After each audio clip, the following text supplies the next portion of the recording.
equality, fairness, justice. We all long for these ideals, but do we actually experience them? The aim of the Golden Rosy Cross is not only to strive for these ideals, but to actually attain them. However, this necessitates a radically different approach to, and consequently, a very different mode of life than that of ordinary existence.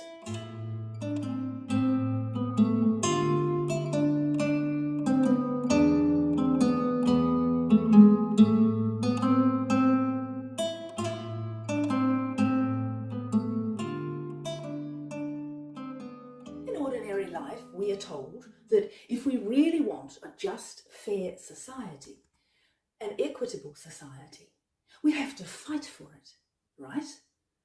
But does the unceasing battle of these ideals actually work for us? Of course, human history is punctuated by many breakthrough moments, but all too often these gains are wiped out in the blink of an eye. We could quote many examples, but you have probably already discovered the fragility of ordinary humanistic endeavours and are seeking a truly effective solution. So, we would like to share with you how to truly change your life and find real meaning to equality, fairness, and justice.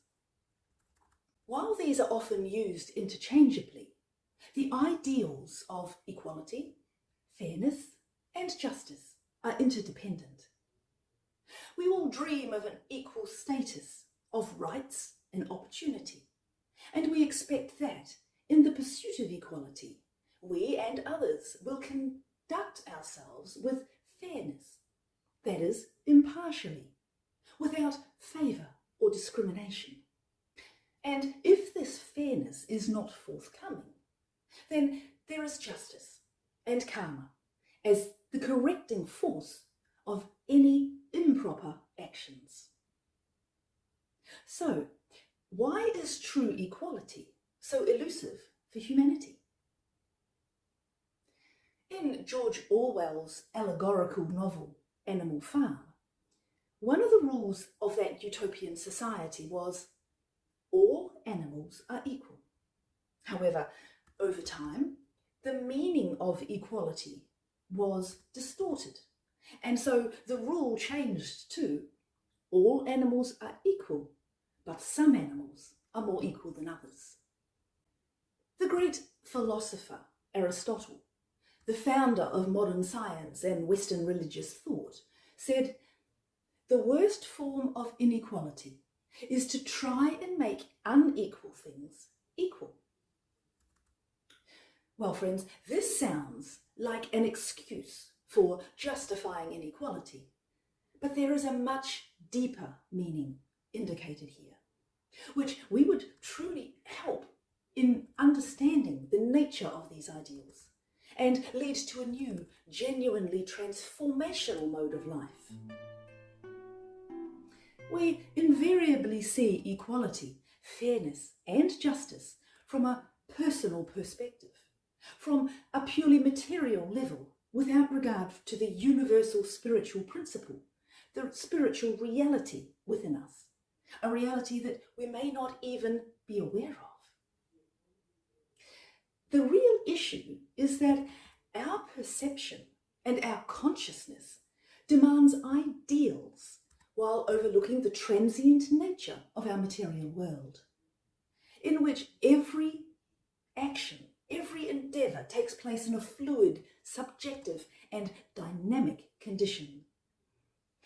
In their physical manifestation, the ideals of equality, fairness and justice are so subjective that ultimately they boil down to just opinions. And of course, each person has their own unique views and goals.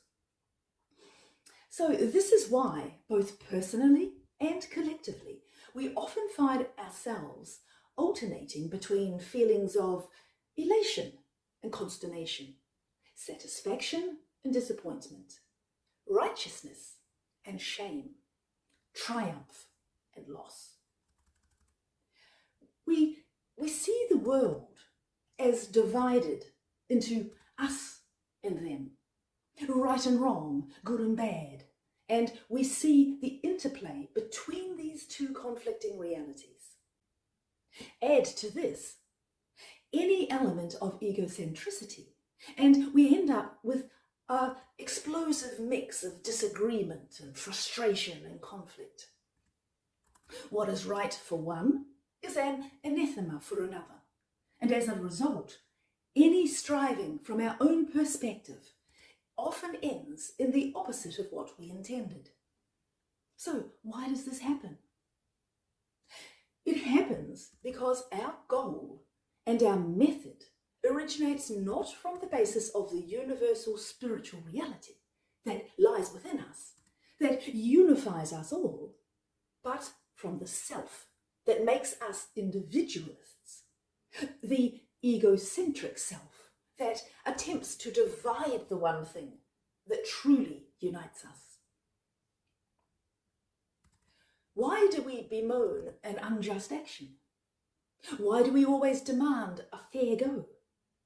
Why do we expect to be treated equally?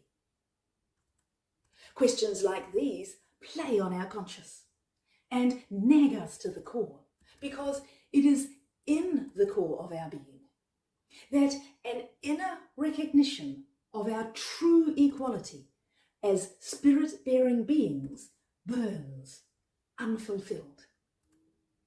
Only on this basis of the immortal spirit spark at the centre of our being can we truly find equality. Because only on this basis are we truly equal, without the burden or favour of class, birth, race, nationality, personality, or any other of the numerous influences that shape our material lives. The spark of the spirit, this divine potential within each human being, is the one eternal Spirit of God. And because we are all bearers of it, we are all united as one by it, and we are all equal in it. Only in this respect are we equal, are we all our brothers and sisters keepers. Because when we separate ourselves from each other, or draw a line between us and them, then we also divide the spirit within them and within us. Hence the words, "Truly, I say to you, as you did it to one of the least of these of my brothers, you did it to me." We cannot read the hearts of others, but we can accept that their actions have the same basis as ours, a striving for what they consider to be the good, no matter what or how different that manifestation might be to what we consider it to be. That's why Jesus also said, "Love the Lord your God with all your heart, with all your soul, and with all your mind. This is the greatest commandment. And the second is like it. Love your neighbour as yourself." If we truly recognize the spark of the Spirit in ourselves, we will recognize it in others and behave accordingly, united as one, as equals. Only when we truly love our neighbour can we vivify the greatest of the commandments and ignite with this spark the fire of the one true life in us. It is not just words, but the call to a radical new reality, which necessitates a radical departure from the egocentricity so ingrained in our individualism, in our materialistic perception of a self-limiting reality. So how do we move beyond just words and ideals and actually put equality, fairness, and justice into practice. Hasn't humanity been talking about doing this for millennia? Yet here we are again, trying to avert a world war on the one hand and preparing for it on the other. Of course, this is madness. But what can we do to change the fate of humanity? Gandhi said, "If you want to change the world, start with yourself." In the Bhagavad Gita, Krishna says, "Every selfless act, Arjuna, is born from Brahman, the eternal, infinite Godhead. He is present in every act of service. All life turns on this law, O Arjuna. Whoever violates it, indulging his senses for his own pleasure and ignoring the needs of others, has wasted his life.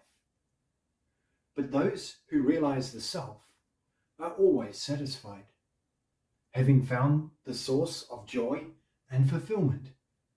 They no longer seek happiness from the external world.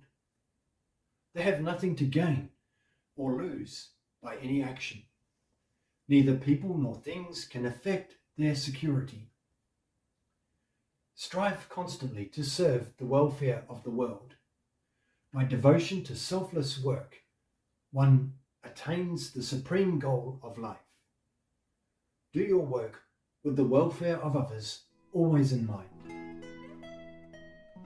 Friends, perhaps you have already experienced something of this insight in your life and are seeking help to realize it.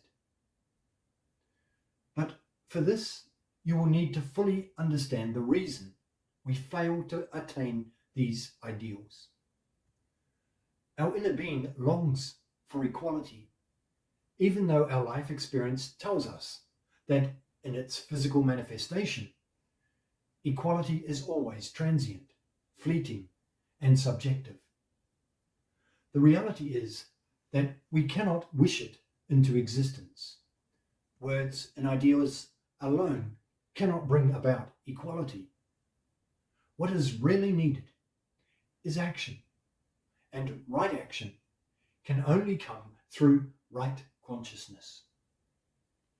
Your state of consciousness is your state of life.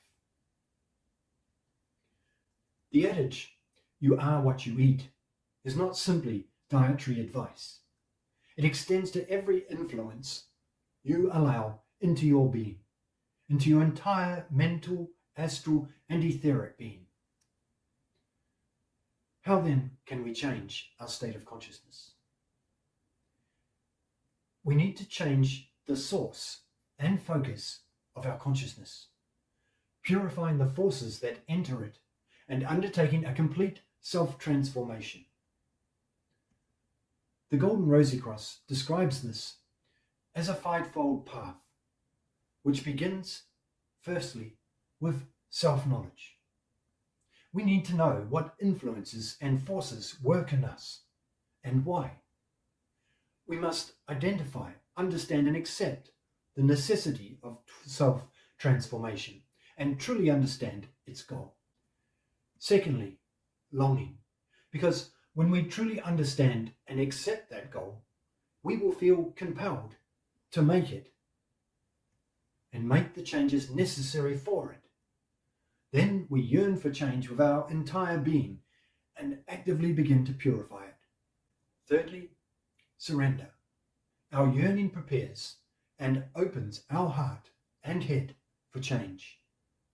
The ego surrenders to our inner longing, allowing the spirit spark in our heart to guide us. We become soul conscious, and the longing in our heart influences our thought life and what we allow into our mental, astral, etheric, and physical being. Fourthly, a new attitude of life arises as the focus of our consciousness is redirected to the other one within.